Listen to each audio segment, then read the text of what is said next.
How's it going, everybody? Texas Man here. I hope that you guys are all having a fantastic day. If you guys could, please give this video a thumbs up if you guys do really enjoy it. Subscribe if you guys have not already. Also, do me the biggest favor of all. Make sure you guys hit that bell notification button. Select all for all notifications. That way you guys don't miss out on videos or streams here on the channel.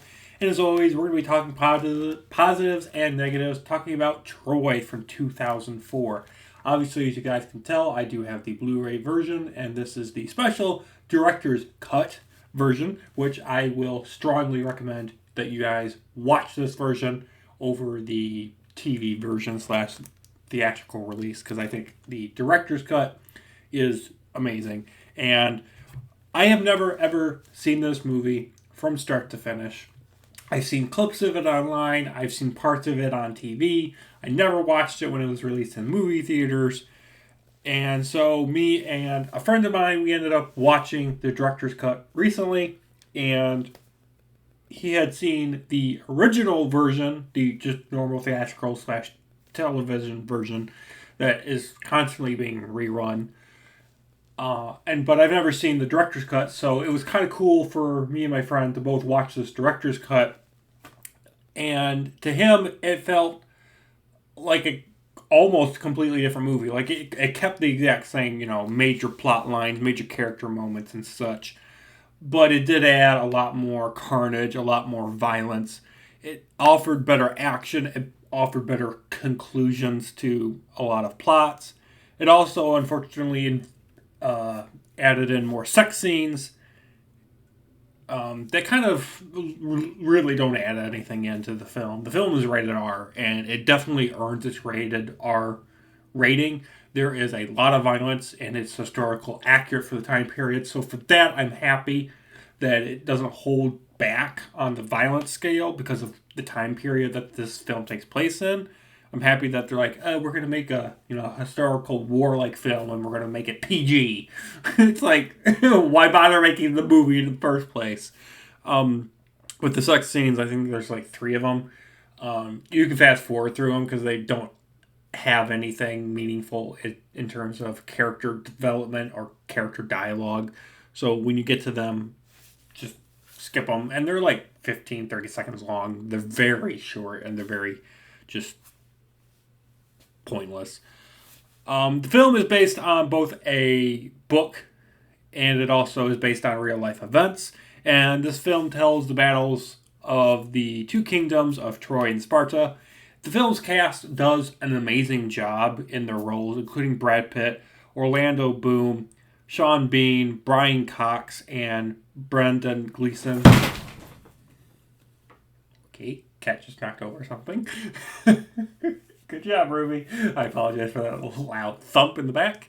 I also apologize if I butchered any of the actors' names. But like I just said, I would recommend that you guys check out Troy, the director's cut. It is very awesome. It is, however, 3.5 hours long. The original cut is 2.5 hours. So make sure you are watching the director's cut and you realize you're in for like a Lord of the Rings adventure. This movie is long. And it doesn't feel long. It feels like a natural progression of events. You're never feeling like this movie is boring. You never feel like this movie drags on forever. There's always something happening that makes the runtime of this movie worth it. Now, the film, unfortunately, focuses less on characters. This is not, even though this movie, as you can tell, has Achilles on the front page, and you would think, you got Prince Hector and many other historical figures within the film does not focus on characters. And as you guys know, I think characters are like 50% of the importance when it comes to a film. But the film doesn't focus on characters. It doesn't focus on character growth. You don't get a lot of backstory to a lot of characters. You don't get character emotions. Like when a character gets killed off or a character wins a victory, you're not like, you don't have an emotional connection. And instead the film focuses on battles. Some of them are clearly CGI. And the film just focuses more on spectacle rather than characters, rather than plots that you're going to be able to remember. The film just really lacks an emotional stay power. Like it lacks emotional resonance. And it makes it less memorable compared to a lot of other historical like movies that I have seen, like Gladiator.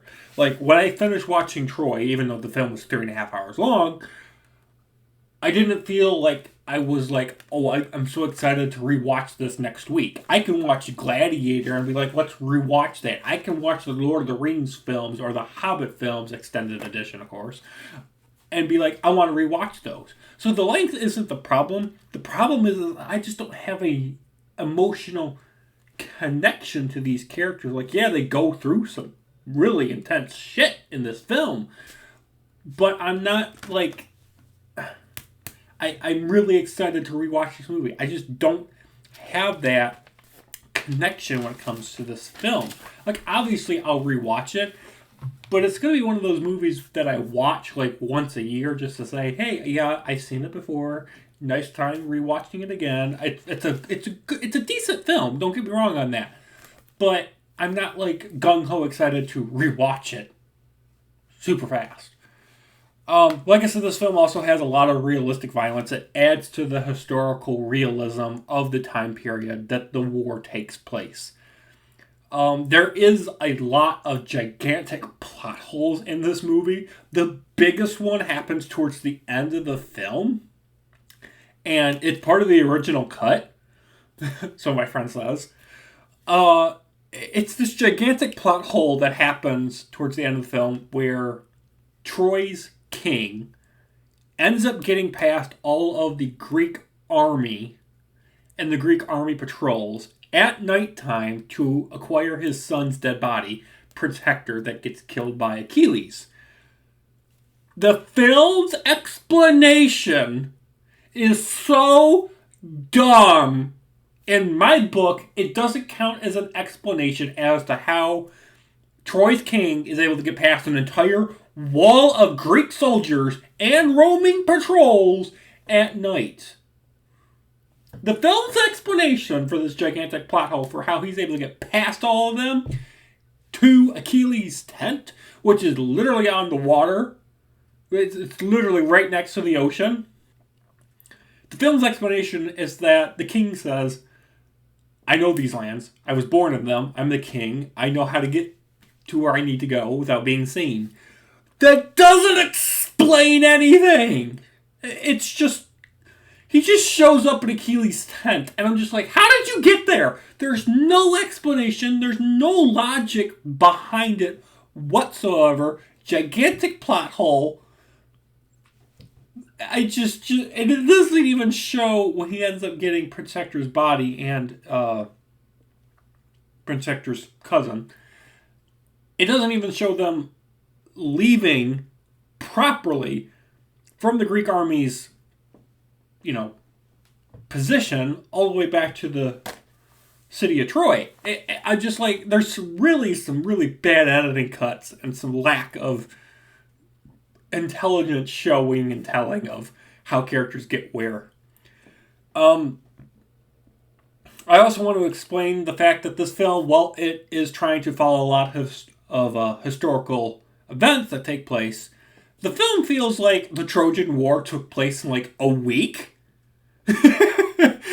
I'm not a historical buff, but I can tell you for one certain thing.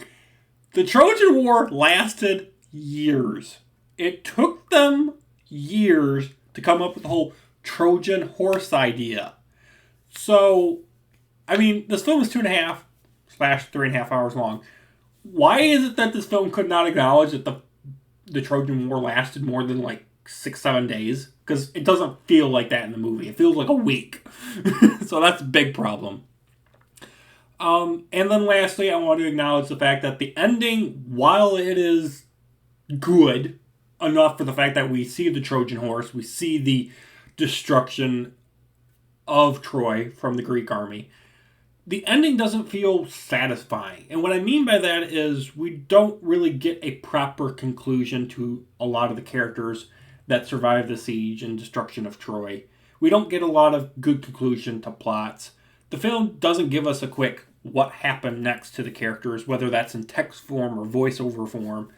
It's like I understand that, life goes on, life continues after certain gigantic events within history, but it would have been cool to have some sort of text or some sort of voiceover, kind of like how the film starts, where it says, this is what happened to this character.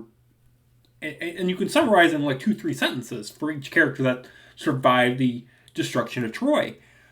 But we really don't get that. It just feels very like, okay, movie's over, black screen, done. And I hate it when films do that. It's like, but this is a historical movie, so like, could you wrap things up a little better in a bow? I just feel like the film just ended, and I hate it when films do that. Overall, guys, I'm going to give Troy from 2004 an 8 out of 10. I would say watch the director's cut. While it is more violent, it is more realistic, and I definitely encourage you guys to watch the director's cut. Highly, highly recommend it. Even my friend said the director's cut was even better than the original cut. So, 8 out of 10 for Troy from 2004. Thank you guys so much for watching. If you guys have any movies or shows you guys want me to watch and review here on the channel, please let me know in the comment section down below. Next couple videos, while they are going to, of course, still be movies and TV shows, because this is going to be summertime when this is released, I'm going to be releasing some other game-like videos for some pinball games. So look forward to those coming out soon. Have a good day. Thank you for watching. Bye, guys.